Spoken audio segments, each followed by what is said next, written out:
Hi, എല്ലാവർക്കും Leeds അക്കാദമിയുടെ മറ്റൊരു വീഡിയോയിലേക്ക് സ്വാഗതം. അപ്പോൾ നമ്മുടെ ഇന്നത്തെ ക്വസ്റ്റ്യൻസ് അവിടെ ഉണ്ട്. ടെക്സ്റ്റ് ബുക്കിലെ ചോദ്യങ്ങൾ തന്നെയാണ്. നമ്മുടെ ഈ സീരീസ് മുഴുവൻ ടെക്സ്റ്റ് ബുക്കിലെ ചോദ്യങ്ങളാണ്. കാരണം നമ്മുടെ പുതിയ സിലബസ് പ്രകാരം നമ്മൾ പുതിയതായിട്ട് പഠിച്ചു തുടങ്ങുകയാണ്. പുതിയ ടെക്സ്റ്റ് ബുക്കുകളാണ്. അപ്പോൾ നമുക്ക് ടെക്സ്റ്റ് ബുക്കിലെ ചോദ്യങ്ങൾ ഇപ്പോൾ നമ്മൾ ക്ലാസ്സിൽ ചെയ്യുമ്പോഴും ഒക്കെ സംശയങ്ങളൊക്കെ വരും. അത് വീണ്ടും വീണ്ടും ആ സംശയങ്ങളൊക്കെ മാറ്റിയിട്ട് നന്നായിട്ട് പഠിക്കാൻ വേണ്ടിയിട്ടാണ് നമ്മൾ ടെക്സ്റ്റ് ബുക്കിലെ ചോദ്യങ്ങൾ എന്ത് ചെയ്യുന്നത് ഇപ്പോഴത്തെ ആ ഒരു ഈ ഒരു സീരീസിൽ ഉൾപ്പെടുത്തിയിട്ടുള്ളത്. അപ്പോൾ വരും ക്ലാസ്സുകളിലൊക്കെ എക്സാം ഓറിയൻറ്റഡ് ആയിട്ടുള്ള ഒരുപാട് ചോദ്യങ്ങളും അതുപോലെ തന്നെ ക്ലാസ്സുകളുമായിട്ട് ലീഡ്സ് അക്കാദമി നിങ്ങളുടെ അടുത്തേക്ക് വരുന്നുണ്ട്. അപ്പോൾ നമുക്ക് ടെക്സ്റ്റ് ബുക്കിലെ ചോദ്യത്തിലേക്ക് പോകാം. നോക്ക്, ഒരു സമാന്തര ശ്രേണിയുടെ പൊതുവ്യത്യാസം രണ്ടും 9-ാം പദം 10-ാം പദം 11-ാം പദം ഇവയുടെ തുക 90-മാണ്. Common difference of an arithmetic sequence is 2. Arithmetic സീക്വൻസിന്റെ കോമൺ ഡിഫറൻസ് എത്രയാണെന്നാണ് പറഞ്ഞത്? 2 ആണ്. Then 9th 10th 11th times ഈ 3 ടൈമുകൾ കൂട്ടിക്കഴിഞ്ഞാൽ നമുക്ക് എത്ര കിട്ടുമെന്നാണ് പറഞ്ഞിരിക്കുന്നത്? നമുക്ക് 90 കിട്ടും, 90 കിട്ടുമെന്നാണ് പറഞ്ഞിരിക്കുന്നത്. അപ്പോൾ പറഞ്ഞതനുസരിച്ചുള്ള കാര്യങ്ങൾ നമുക്കൊന്ന് ചെയ്ത് നോക്കാം. അതായത് 9th ടൈമിനെ x9 എന്ന് എഴുതാം, പ്ലസ് 10ാമത്തെ പദത്തിന് x10 എന്ന് നമുക്ക് എഴുതാം, പ്ലസ് 11ാമത്തെ പദത്തിന് x11 x11 എഴുതാം. ഇത് 3 കൂട്ടിക്കഴിഞ്ഞാൽ എന്ത് കിട്ടുമെന്നാണ് പറഞ്ഞിരിക്കുന്നത്? 90 കിട്ടുമെന്നാണ് പറഞ്ഞിരിക്കുന്നത്. ഓക്കെ, തന്ന കാര്യം വെടുപ്പായിട്ട് നമ്മളവിടെ എഴുതി വെച്ചു. ഓക്കെ, ഇത് 3 ടൈംസ് ആണ് അല്ലേ? 3 പദങ്ങളുടെ തുകയാണ്. 3 പദങ്ങളുടെ തുക എങ്ങനെയാണ് കണ്ടുപിടിക്കേണ്ടതെന്ന് നമുക്കറിയാം. 3 പദങ്ങളുടെ തുക കണ്ടുപിടിക്കണേ എന്ത് ചെയ്താൽ മതി? 3 ഇൻറ്റു മിഡിൽ ടേം അല്ലേ? 3 ഇൻറ്റു അതിൻ്റെ നടുക്ക് വരുന്ന ടേം. അപ്പോൾ 3 പദങ്ങളാണ്. അപ്പോൾ 3 ഇൻറ്റു ഇതിൻ്റെ നടുക്ക് വരുന്ന ടേം ഏതാണ്? x10 ആണ് അല്ലേ? ആണോ? അങ്ങനെയാണെങ്കിൽ 3 into x10 is equal to 90. 3 into x10 is equal to 90. എങ്ങനെ കിട്ടിയെന്ന് അറിയില്ലേ? x10 എവിടെ നിന്നാണ് വന്നത്? 3 ടേമുകളുടെ തുക, sum of 3 terms. Middle term അല്ലേ? നമ്മൾ ഓഡ് നമ്പറൊക്കെ വരുമ്പോൾ അങ്ങനെ എടുക്കും. സം ഓഫ് 5 ടേംസ് എന്ന് പറയുമ്പോൾ 3rd ടേമാണ് നടുക്ക് വരുന്നത്. അപ്പോൾ സം ഓഫ് 3 ടേംസ് എന്ന് പറയുമ്പോൾ 2nd ടേമാണ് നടുക്ക് വരിക അല്ലേ? 3x2 എന്നായിരിക്കും വരിക നമ്മൾ പഠിച്ച ഇക്വേഷൻ വെച്ച് നോക്കുമ്പോൾ. അപ്പോൾ x2 രണ്ടാമത് വരുന്ന x10 ആണ്. അപ്പോൾ 3 into x10 is equal to 90. Then x10 is equal to 90 divided by 3. എവിടെ നിന്നായി ഡിവൈഡ് ബൈ 3 വന്നത്? 3 ഇൻറ്റു x10 ആയിരുന്നു. ഇൻറ്റു ഗുണിക്കണം എന്നുള്ളത് സമത്തിന് അപ്പുറത്തേക്ക് പോകുമ്പോൾ എന്തായിട്ട് മാറും? ഗുണിക്കണം എന്നുള്ളത് എന്താവും? ഹരിക്കണം എന്നാവും അല്ലേ? മൾട്ടിപ്ലിക്കേഷൻ എന്താവും? ഡിവിഷൻ ആയിട്ട് മാറും. അപ്പോൾ 90 ഹരിക്കണം 3. 90നെ 3 കൊണ്ട് ഹരിക്കണം. 90നെ 3 കൊണ്ട് ഹരിച്ചാൽ എത്ര കിട്ടും? 30 എന്ന് കിട്ടും. അപ്പം നമുക്ക് എന്ത് കിട്ടി ഇപ്പോൾ ഇവിടെ? x10 10ാമത്തെ പദം അല്ലേ? ഒന്നും അറിയില്ലായിരുന്നു നമുക്ക്. അതിൽ നമ്മൾ എന്ത് കണ്ടുപിടിച്ചു? 10ാമത്തെ പദം 30 എന്ന് നമ്മൾ കണ്ടുപിടിച്ചു. Calculate the first 3 times. ആദ്യ ശ്രേണിയിൽ ആദ്യത്തെ 3 പദങ്ങൾ കണക്കാക്കുക എന്നാണ് പറഞ്ഞത്. അപ്പോൾ നമുക്ക് എന്ത് കിട്ടണം? ആദ്യ പദം കിട്ടണം. ഓക്കെ, അപ്പോൾ ആദ്യ പദം നമുക്ക് എങ്ങനെ കണ്ടുപിടിക്കാം? കോമൺ ഡിഫറൻസ് നമുക്ക് തന്നിട്ടുണ്ട്. കോമൺ ഡിഫറൻസ് എത്രയാണ്? 2 ആണ്. പൊതുവ്യത്യാസം എത്രയാണ്? 2 ആണ്. അപ്പോൾ 10ാമത്തെ പദം 30 ആണ്. ഈ 10ാമത്തെ പദം എന്ന് പറഞ്ഞാൽ ഫസ്റ്റ് ടേമിൻ്റെ കൂടെ ആദ്യ പദത്തിൻ്റെ കൂടെ 9 പ്രാവശ്യം പൊതുവ്യത്യാസം കൂട്ടുന്നതാണ് അല്ലേ? ആണോ? അതെ. അതായത് 10th ടേം എന്ന് പറഞ്ഞാൽ എന്താണ്? f പ്ലസ് 9d ആണ്, വിച്ച് ഈസ് ഈക്വൽ ടു 30. ഇതിൽ നിന്ന് ഫസ്റ്റ് ടൈം കണ്ടുപിടിക്കണം. ഇങ്ങനെ എഴുതിയില്ലെങ്കിലും കുഴപ്പമൊന്നുമില്ല കേട്ടോ. 30ൽ നിന്ന് എന്ത് ചെയ്താൽ മതി? 9 പ്രാവശ്യം പൊതുവ്യത്യാസങ്ങൾ കുറച്ചാൽ മതി ആദ്യത്തെ ടൈം കിട്ടുക. കാരണം ആദ്യത്തെ പദത്തിൻ്റെ കൂടെ 9 പ്രാവശ്യം കോമൺ ഡിഫറൻസ് കൂട്ടുമ്പോഴാണ് എന്ത് കിട്ടുക? നമുക്ക് 10th ടൈം 10ാമത്തെ പദം കിട്ടുന്നത്. അപ്പോൾ 10ാമത്തെ പദം 30 ആയതുകൊണ്ട് 30ൽ നിന്ന് 9 പ്രാവശ്യം പൊതുവ്യത്യാസം കുറച്ചു. Then f is equal to 30 കുറയ്ക്കണം 9 ഇൻറ്റു 9d എന്ന് പറഞ്ഞാൽ 9 ഇൻറ്റു d, 9 ഗുണിക്കണം d എന്നാണ്. d എത്രയാണ്? d ഇസ് ഈക്വൽ ടു 2 എന്ന് തന്നിട്ടുണ്ട്. കോമൺ ഡിഫറൻസ് പൊതുവ്യത്യാസം എത്രയാണ്? 2 എന്ന് തന്നിട്ടുണ്ട്. അങ്ങനെയെങ്കിൽ 9 ഇൻറ്റു 2. അപ്പോൾ നമുക്ക് കുറയ്ക്കണം, ആദ്യം ഗുണിക്കണം കേട്ടോ. ഗുണിച്ചിട്ട് കൂട്ടാനോ കുറയ്ക്കാനൊക്കെ പാടുള്ളൂ. 9 ഇൻറ്റു 2 എത്രയാണ്? 18. അപ്പോൾ 30ൽ നിന്ന് 18 കുറച്ചാൽ നമുക്ക് എത്ര കിട്ടും? 12. First time is equal to f is equal to 12 എന്ന് കിട്ടി. F is equal to 12. നമ്മളോട് എന്താ പറഞ്ഞിരിക്കുന്നത്? ആദ്യത്തെ 3 ടേമുകൾ എഴുതാനാണ് പറഞ്ഞില്ലേ? അപ്പോൾ ആദ്യത്തെ 3 ടേമുകൾ നമുക്ക് അങ്ങോട്ട് എഴുതിയാലോ? എഴുതിയേക്കാം അല്ലേ? ഏതൊക്കെയാ? ഫസ്റ്റ് ടേം 12 ആണ്. കോമൺ ഡിഫറൻസ് എത്രയാണ്? 2 ആണ്. അപ്പോൾ 12 2 14 അല്ലേ? 14ൻ്റെ കൂടെ 2 കൂട്ടിക്കഴിഞ്ഞാൽ 16 എക്സെട്രാ. നമുക്ക് എന്ത് കിട്ടി? ഉത്തരം കിട്ടി. സിമ്പിൾ അല്ലേ? ബുദ്ധിമുട്ടൊന്നും ഇല്ലല്ലോ, എളുപ്പമല്ലേ? ഓക്കെ, അപ്പോൾ നമ്മൾ പഠിച്ച കാര്യങ്ങൾ തന്നെ ഇതിനകത്ത് ഉപയോഗപ്പെടുത്തിയിട്ടുള്ളൂ കേട്ടോ. ഒരുപാട് തല പോയിക്കുന്ന സാധനങ്ങളൊന്നും ഇതിനകത്ത് ഇല്ല. ഇനി നമുക്ക് അടുത്ത ക്വസ്റ്റിനിലേക്ക് പോയാലോ? അടുത്ത ക്വസ്റ്റ്യൻ ഇതൊരു സിമ്പിൾ ക്വസ്റ്റ്യൻ ആണ് കേട്ടോ. ആദ്യത്തെ 7 പദങ്ങളുടെ തുക 70 ആകുന്ന 3 സമാന്തര ശ്രേണികൾ എഴുതുക. കഴിഞ്ഞ വർഷത്തെ ടെക്സ്റ്റ് ബുക്കിനകത്ത് എനിക്ക് തോന്നുന്ന ആദ്യത്തെ 5 പദങ്ങളുടെ തുക 30 ആകുന്നത് എഴുതാനോ അങ്ങനെ മറ്റോ ചോദ്യം ഉണ്ടായിരുന്നു. ചെറിയൊരു വ്യത്യാസത്തോടു കൂടി ഇപ്രാവശ്യം ചോദിച്ചിരിക്കുന്നു. Right 3 arithmetic sequence. 1 2 ഒന്നും അല്ല കേട്ടോ, 3 എണ്ണം എഴുതാനാണ് പറഞ്ഞിരിക്കുന്നത്. ഒരെണ്ണം ഇത്രയും നേരം നമ്മൾ 1 എഴുതിയേ, 3 എണ്ണം എഴുതാൻ പറഞ്ഞിരുന്ന പരിപാടിയാണ് അല്ലേ? Sum of first 7 times are 70. ഫസ്റ്റ് ടൈമോ കോമൺ ഡിഫറൻസ് ഒരു സാധനവും തന്നിട്ടില്ല. നമ്മളോട് പറഞ്ഞിരിക്കുകയാണ് 7 പദങ്ങളുടെ തുക 70 ആകുന്ന സമാന്തര ശ്രേണി എഴുതണം. 1 എഴുതിയാൽ പോരാ, 3 എണ്ണം എഴുതണം. എന്ത് ചെയ്യും? ഒരു സാധനവും തന്നിട്ടില്ല. കുഴപ്പമില്ല, ബട്ട് നമുക്ക് അറിയുന്ന ഒരു സാധനമുണ്ട്. ഏത്? 7 പദങ്ങളുടെ തുക സം ഓഫ് 7 ടൈംസ്. ഇങ്ങനെ ഒരു സാധനം നമ്മൾ പഠിച്ചിട്ടുണ്ട്. എന്താണ് സം ഓഫ് 7 ടൈംസ് എന്ന് പറഞ്ഞാൽ? എന്താ സം ഓഫ് 7 ടൈംസ് എന്ന് പറഞ്ഞാൽ? 7 പദങ്ങളുടെ തുക നമ്മൾ പഠിച്ചിട്ടുണ്ടല്ലോ. സം ഓഫ് 7 ടേംസ് പറഞ്ഞേ, മനസ്സിലുണ്ടാവും. ഒറ്റ സംഖ്യകൾ വന്നാൽ ആ സാധനം മനസ്സിൽ വരണം. Sum of 7 times, sum of 5 times, sum of 3 times എന്നൊക്കെ പറഞ്ഞു കഴിഞ്ഞാൽ ഈ സാധനം നമ്മുടെ മനസ്സിൽ വരണം. 7 പദങ്ങളുടെ തുക, 5 പദങ്ങളുടെ തുക കണ്ടോ? 7 പദങ്ങളുടെ തുക, പദങ്ങളുടെ എണ്ണം ഒറ്റ സംഖ്യയാണ്. അപ്പൊ എന്ത് നമ്മുടെ മനസ്സിൽ വരണം? മിഡിൽ ടേം, മധ്യപദം എന്ന് പറയുന്ന സാധനം എന്ത് ചെയ്യണം? നമ്മുടെ മുന്നിൽ വരണം. അപ്പോൾ മധ്യപദം അല്ലെ? 7 പദങ്ങളുടെ തുക എന്ന് പറയുന്നത് എന്താണ്? 7x4 ആണ്. 7x4 അല്ലേ? 7 1 8 8ൻ്റെ പകുതി 4 7x4 അല്ലേ? 7 ടൈമുകൾ എഴുതിയ നടുക്കാരാ വരിക? 4th time. 7x4 is equal to എത്രയാണ് തന്നിട്ടുണ്ട്? എത്രയാണ്? 70. 7x4 7x4 is equal to 70. ഇതിൽ നിന്ന് നമുക്ക് എന്ത് കണ്ടുപിടിക്കാം? x4നെ കണ്ടുപിടിക്കാം. x4നെ എങ്ങനെ കണ്ടുപിടിക്കാം? ഈ 7നെ നമുക്ക് എന്ത് ചെയ്താൽ മതി? ഇങ്ങോട്ടേക്ക് തട്ടിയാൽ മതി. 7 നമുക്ക് എങ്ങനെ അങ്ങോട്ടേക്ക് തട്ടാം? 7x4 7x4 എന്ന് പറഞ്ഞാൽ 7 ഇൻറ്റു എന്നാണ് അല്ലേ? ഗുണിക്കണം എന്നുള്ളതിന് നമ്മൾ അപ്പുറത്തേക്ക് കൊണ്ടായാൽ എന്താവും? ഹരിക്കണം എന്നാവും ഇല്ലേ? അപ്പം നമുക്ക് ഇവനെ അങ്ങോട്ട് കൊണ്ടുപോവാം. അപ്പോൾ എന്ത് കിട്ടും? 70 ഹരിക്കണം 7. നിങ്ങൾക്ക് എല്ലാം അറിയാം 70 ഹരിക്കണം 7 എത്രയാണ്? 10 ആണ്. അപ്പം നമുക്ക് എന്ത് കിട്ടി? അതിൻ്റെ നടുക്കത്തെ ടൈം, മിഡിൽ ടൈം എന്ന് പറയുന്നത് എന്തായി?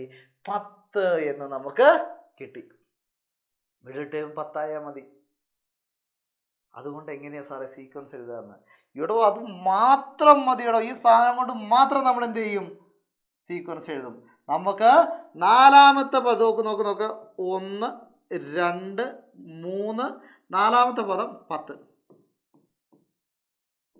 ഓക്കെ, 1 2 3 4 5 6 7 7 എണ്ണം. 4ാമത്തെ പദം 10 ആയാൽ മതി. അത് ഉപയോഗിച്ചുള്ള ഏത് സീക്വൻസും എഴുതാം. ഇനി എങ്ങനെ എഴുതാമെന്നോ? ഇഷ്ടമുള്ള കോമൺ ഡിഫറൻസ് എഴുതുക. എനിക്ക് കോമൺ ഡിഫറൻസ് 1 ആണ് ഇഷ്ടം, പൊതുവ്യത്യാസം 1 ആകാണ്. അങ്ങനെയെങ്കിൽ അങ്ങോട്ട് ഏതായിരിക്കും സംഖ്യകൾ? 11 12 13. തിരിച്ചു ഇങ്ങോട്ടേക്ക് എത്രയായിരിക്കും? 9 8 7. കൂട്ടി നോക്കിക്കേ 70 കിട്ടും, ഉറപ്പായിട്ടും 70 കിട്ടും. ഇനി പൊതുവ്യത്യാസം ഞാൻ 2ആയിട്ട് എടുക്കുകയാണ്. നടുക്കുള്ള പദം 10 ആണ്. 2ആയിട്ട് എടുത്തു കഴിഞ്ഞാൽ പറഞ്ഞോ? 12 14 16. ബാക്കോട്ടേക്കാണെങ്കിലോ? 8 6 4. കൂട്ടി നോക്കിക്കോളൂ, എന്താ കിട്ടും? 70 കിട്ടും. എന്തേ ഉള്ളൂ? നടുക്കത്തെ ടൈം എന്തായിരിക്കണം? 10 ആയിരിക്കണം. അങ്ങനെയെങ്കിൽ 2 എണ്ണം ഞാൻ എഴുതിയിട്ടുണ്ട്, ഒരെണ്ണം നിങ്ങൾക്ക് എഴുതാൻ പറ്റൂലേ? സിമ്പിൾ, നടുക്ക് 10 ആയാൽ മതി. ഓക്കെ, 4ാമത്തെ പദം എന്തായിരിക്കണം? 10 ആയിരിക്കണം. ഇഷ്ടമുള്ള കോമൺ ഡിഫറൻസ് എടുത്തോ.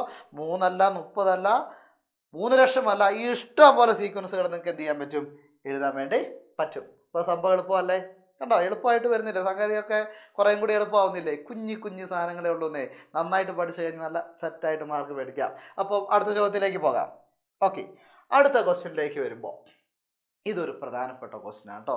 വളരെ ഇമ്പോർട്ടൻ്റ് ആയ ചോദ്യമാണ്. എന്തായാലും ഒന്ന് മാർക്ക് ചെയ്തേക്കുക. പരീക്ഷയ്ക്ക് ചോദിക്കാൻ വളരെ സാധ്യതയുണ്ട്. ചെറിയ മാർക്കിനൊന്നുമല്ല, 3 മാർക്കിന് തൊട്ട് മുകളിലേക്ക് ചോദിക്കുകയുള്ളൂ. 3 മാർക്ക് 4 മാർക്ക് രീതിയിലായിരിക്കും ചോദിക്കുക. അതുകൊണ്ട് നല്ലൊരു പ്രാധാന്യം നമുക്ക് ഈ ചോദ്യത്തിൽ കൊടുക്കാം. Look at the question. ഒരു സമാന്തര ശ്രേണിയിലെ ആദ്യത്തെ 3 പദങ്ങളുടെ തുക 30ഉം ആദ്യത്തെ 7 പദങ്ങളുടെ തുക 140ഉം ആണ്. ശ്രേണിയിലെ 2ാം പദം എത്രയാണ്, 4ാം പദം എത്രയാണ്, ആദ്യത്തെ 3 പദങ്ങൾ ഏതൊക്കെയാണ്? What is the second term of the sequence, what is the fourth term of the sequence and what is the first 3 terms of the sequence. ശ്രേണിയുടെ ആദ്യത്തെ 3 പദങ്ങൾ എഴുതാനാണ് പറഞ്ഞിരിക്കുന്നത്. നമുക്കൊന്ന് ചെയ്ത് നോക്കിയാലോ? ചെയ്ത് നോക്കാം.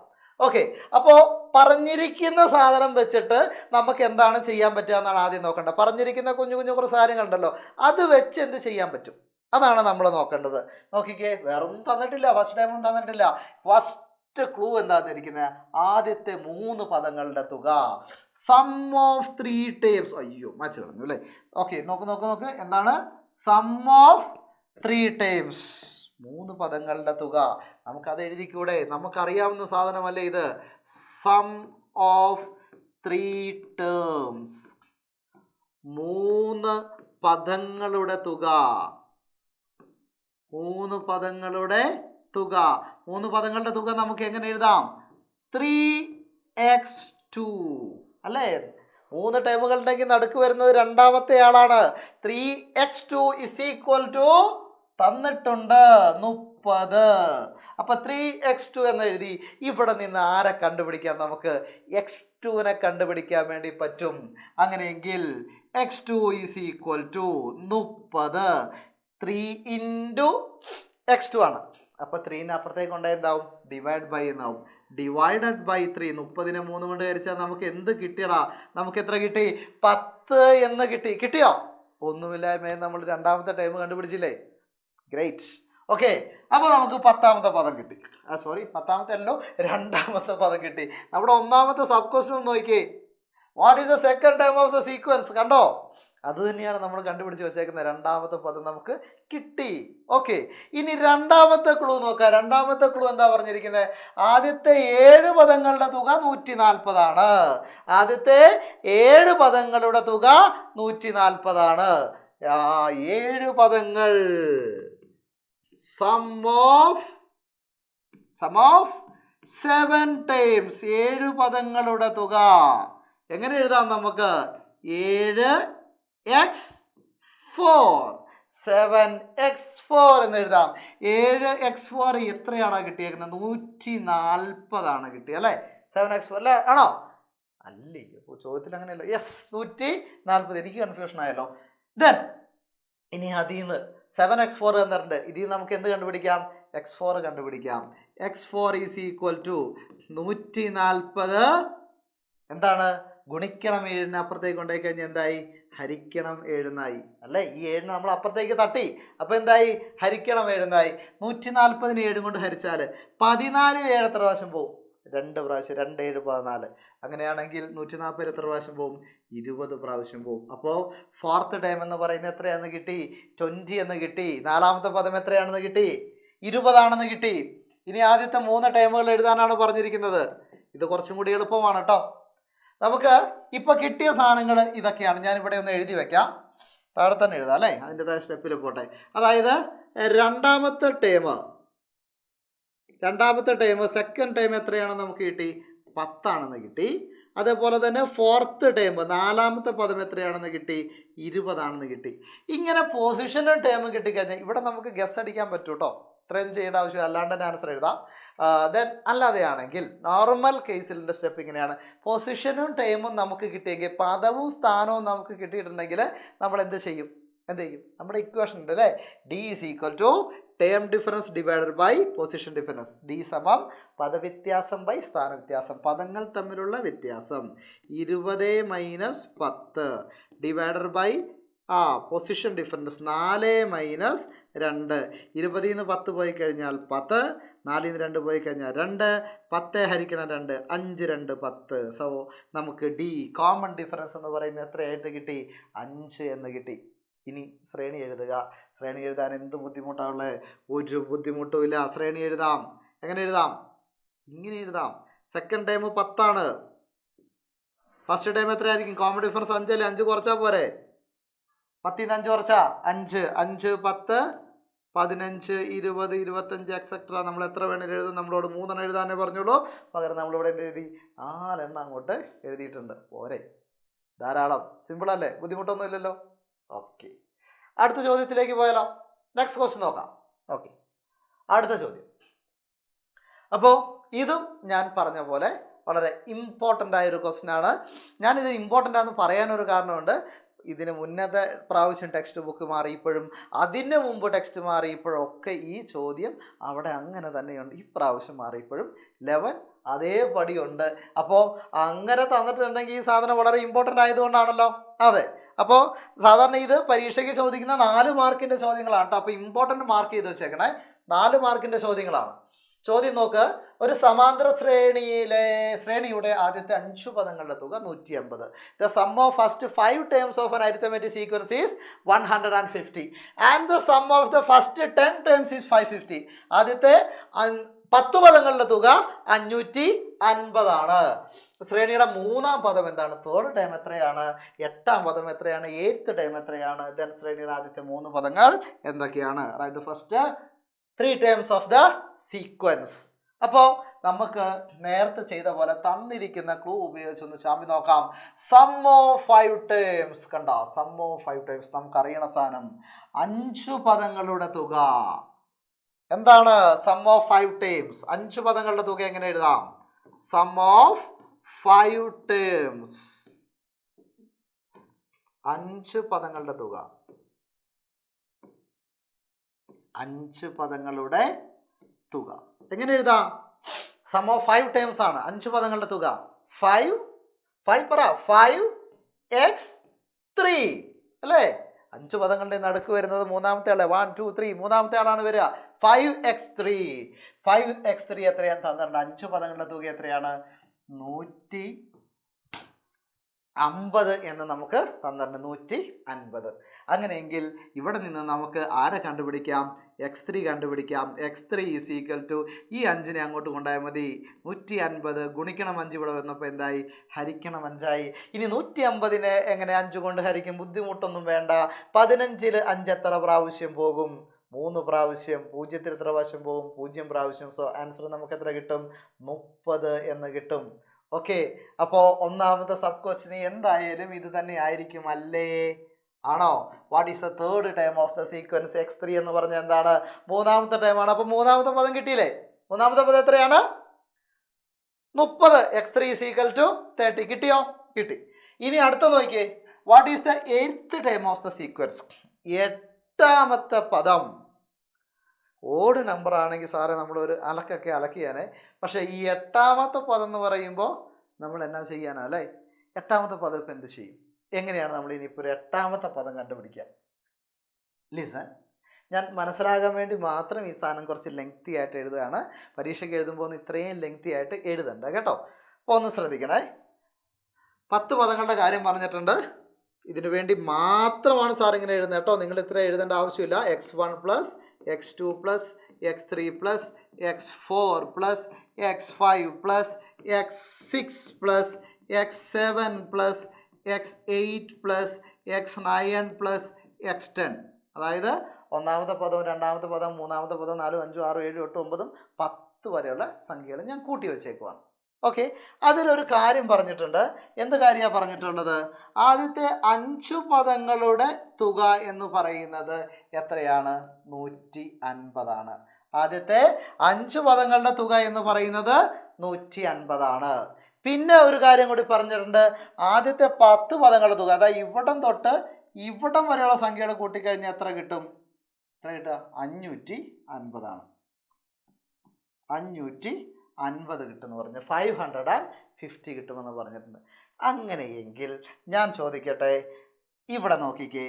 ഈ 6-ാമത്തെ ടേം തൊട്ട് 10-ാമത്തെ ടേം വരെ അടുത്ത 5 പദങ്ങളുടെ തുക എത്രയായിരിക്കും? ആദ്യത്തെ 5 പദങ്ങളുടെ തുക 150. ഓക്കെ, അങ്ങനെയെങ്കിൽ അടുത്ത 5 പദങ്ങളുടെ തുക എത്രയായിരിക്കും? സിമ്പിളായിട്ട് കണക്കാക്കാമല്ലോ. എങ്ങനെ കണക്കാക്കാം നോക്കടാ. 1 തൊട്ട് 10 വരെ ആദ്യത്തെ 10 പദങ്ങളുടെ തുക 550 ആണ്. അതിൽ ആദ്യത്തെ ഇത്രയും 5 പദങ്ങളുടെ തുക 150 ആണ്. അങ്ങനെയെങ്കിൽ അടുത്ത 5 പദങ്ങളുടെ തുക എത്രയായിരിക്കും? ഇത്ര തല വയ്ക്കേണ്ട ആവശ്യമുണ്ട്. എത്രയായിരിക്കും? ഈ 550 150 കുറച്ചാൽ പോരെ? 550 കുറയ്ക്കണം 150. കാരണം ആദ്യത്തെ 5 പദങ്ങളുടെ തുക എത്രയാണ്? 150 ആണ്. അടുത്ത 5 പദങ്ങളുടെ തുക കിട്ടണമെങ്കിൽ എന്ത് ചെയ്താൽ മതി? മൊത്തം 10 എണ്ണം കൂട്ടിക്കഴിഞ്ഞാൽ 550 അല്ലേ കിട്ടുക? അതിന് ഈ 150 കുറച്ചാൽ പോരെ? ആണോ? അല്ലേ? 550 ആണ്. അത് ഈ 150 കുറച്ച് എത്രയാ? 0 4 എത്ര കിട്ടി നമുക്ക്? 400 എന്ന് കിട്ടി. നമുക്ക് 400 എന്ന് കിട്ടി. ശരിയല്ലേ? 400 150 എത്രയാണ്? 550. ഇനി ഇവിടെ നോക്ക്. ഇനിയാണ് ഇതിൻ്റെ പ്രധാനപ്പെട്ട ഒരു സാധനം വന്നേക്കുന്നത്. ഇത് 5 പദങ്ങളല്ലേ? സം ഓഫ് നെക്സ്റ്റ് 5 ടേംസ് അല്ലേ? നമുക്കങ്ങനെ എഴുതാം. Sum of next 5 terms. അടുത്ത 5 പദങ്ങളുടെ തുക. അങ്ങനെ എഴുതണം കേട്ടോ. 5 പദങ്ങളുടെ തുക എന്താ വരിക? 5x3. Third time. അടുത്ത 5 പദങ്ങളാണ്. അവിടുത്തെ മൂന്നാമത്തെ ആൾ ആരാ? നമുക്ക് വേറെ കളറിൽ എഴുതാം. മൂന്നാമത്തെ ആൾ ആരാണ്? x8 ആണ് അല്ലേ? 1 2 3 ആണോ? അപ്പോൾ നമുക്ക് എങ്ങനെ എഴുതാം? 5x8 is equal to 400. കാരണം ഇതിൻ്റെ തുക 400 ആണ് നമുക്കറിയാം. അടുത്ത 5 പദങ്ങളുടെ തുക 400 ആണ്. ഇവിടുത്തെ മിഡിൽ ടൈം, ഈ 5 പദങ്ങളുടെ മിഡിൽ ടൈം എത്രയാണ്? x8 ആണ്. ഇങ്ങനെ ഒരു സാധനം കിട്ടിക്കഴിഞ്ഞാൽ ബാക്കി ചെയ്യാൻ നമുക്ക് അറിയില്ലേ? എന്ത് ചെയ്യണം? 5നെ അപ്പുറത്തേക്ക് കൊണ്ടുപോകണം. അത്രേ ഉള്ളൂ. അത് തന്നെ. x8 ഈസ് ഈക്വൽ ടു ഗുണിക്കണം 5നെ അപ്പുറം കൊണ്ടായി 400. 400 ഡിവൈഡഡ് ബൈ 5. 400 5 കൊണ്ട് എങ്ങനെ ഹരിക്കാം? 40ൽ 5 എത്ര പ്രാവശ്യം പോകും? നമുക്ക് വെട്ടി ഹരിച്ച് നോക്കാം. 40ൽ 5 എത്ര പ്രാവശ്യം പോകും? 8. 40ൽ 5 8 പ്രാവശ്യം. 8 5 40. 0ത്തിൽ എത്ര പ്രാവശ്യം പോകും? 0 പ്രാവശ്യം. അപ്പോൾ നമുക്ക് ഉത്തരം എത്രയാന്ന് കിട്ടി? ഇസ് ഈക്വൽ ടു 80 എന്ന് കിട്ടി. 8ാമത്തെ പദം 80 എന്ന് കിട്ടി. കണ്ടോ? നമ്മുടെ രണ്ടാമത്തെ സബ് ക്വസ്റ്റൻ അത് തന്നെയല്ലേ? What is the 8th time of the sequence? ഈ ശ്രേണിയുടെ 8ാമത്തെ പദം എന്താണ്? കണ്ടുപിടിച്ചു. 8ാമത്തെ പദം എത്രയാണ് നമുക്ക് കിട്ടിയത്? 80 എന്ന് നമുക്ക് കിട്ടിയില്ലേ? കിട്ടിയോ? കിട്ടി. ദെൻ ഇനി നോക്ക്. Write the first 3 terms of the sequence. ശ്രേണിയുടെ ആദ്യത്തെ 3 പദങ്ങൾ എഴുതുക. നമുക്ക് ഇപ്പം എന്തൊക്കെ കിട്ടി? 3ാം പദം 30 ആണെന്ന് കിട്ടി. തേർഡ് ടൈം ഇവിടെ എഴുതട്ടെ. തേർഡ് ടൈം എത്രയാണ് നമുക്ക് കിട്ടി? 30 എന്ന് കിട്ടി. പിന്നെ അതേപോലെ നമുക്ക് എന്ത് കിട്ടി? 8th ടൈം 8ാം പദം എത്രയാണെന്ന് കിട്ടി? 80 ആണെന്ന് കിട്ടി. ഓക്കെ. സാധാരണ രീതിയിലാണെങ്കിൽ നമ്മൾ ചെയ്യേണ്ടത് D is equal to term difference by position difference തന്നെയാണ്. അവിടെ നമുക്ക് ഡി കിട്ടും. പൊതു വ്യത്യാസം കിട്ടിക്കഴിഞ്ഞാൽ ഫസ്റ്റ് ടൈം കണ്ടുപിടിക്കാനൊക്കെ ഇതിനു മുമ്പ് നമ്മൾ കുറേ എണ്ണം ചെയ്തിട്ട് നമുക്ക് സിമ്പിളായിട്ട് ചെയ്യാം. ഇവിടെ അതിൻ്റെ ആവശ്യമുണ്ടോ? ഇവിടെ നമുക്ക് അതിൻ്റെ ഒരാവശ്യമില്ല. കോമൺ സെൻസ് മതി. 3ാം പദം 30, 8ാം പദം 80. അങ്ങനെയെങ്കിൽ 2ാം പദം എത്രയായിരിക്കും? 20. 1ാം പദം എത്രയായിരിക്കും? 10, 20, 30, 40 ആയിരിക്കും അല്ലേ സീക്വൻസ്? എന്നാലേ 8ാം പദം 80, 3ാം പദം 30 ആവുള്ളൂ. അപ്പോൾ ഒന്നും നോക്കേണ്ട ആവശ്യമില്ല. ശ്രേണി നമുക്ക് എഴുതാം. ശ്രേണി എങ്ങനെ എഴുതാം? ശ്രേണി 3ാമത്തെ ചോദ്യം, 3ാമത്തെ ക്വസ്റ്റ്യൻ ആൻസർ നമുക്ക് എഴുതാം. ഏതാ? 10, 20, 30 എക്സെട്രാ. ആൻസറായി. കണ്ടോ? ഒരു കോംപ്ലിക്കേഷനും ഇല്ല. ഇമ്പോർട്ടൻറ്റ് ക്വസ്റ്റ്യൻ ആണ്. പക്ഷേ വളരെ സിമ്പിളായിട്ട് നമുക്ക് എന്ത് ചെയ്യാൻ പറ്റും? സോൾവ് ചെയ്തെടുക്കാം. മനസ്സിലായില്ലേ? ഓക്കെ. ചെയ്ത് നോക്കണം കേട്ടോ. ചെയ്ത് നോക്കുമ്പോഴാണ് കുറച്ചും കൂടി നമുക്ക് പ്രാക്ടീസ് ചെയ്യാൻ വേണ്ടി പറ്റുക. അപ്പം അടുത്ത വീഡിയോയുമായിട്ട് നമുക്ക് അടുത്ത ക്ലാസ്സിൽ വീണ്ടും കാണാം. Take care. ബൈ.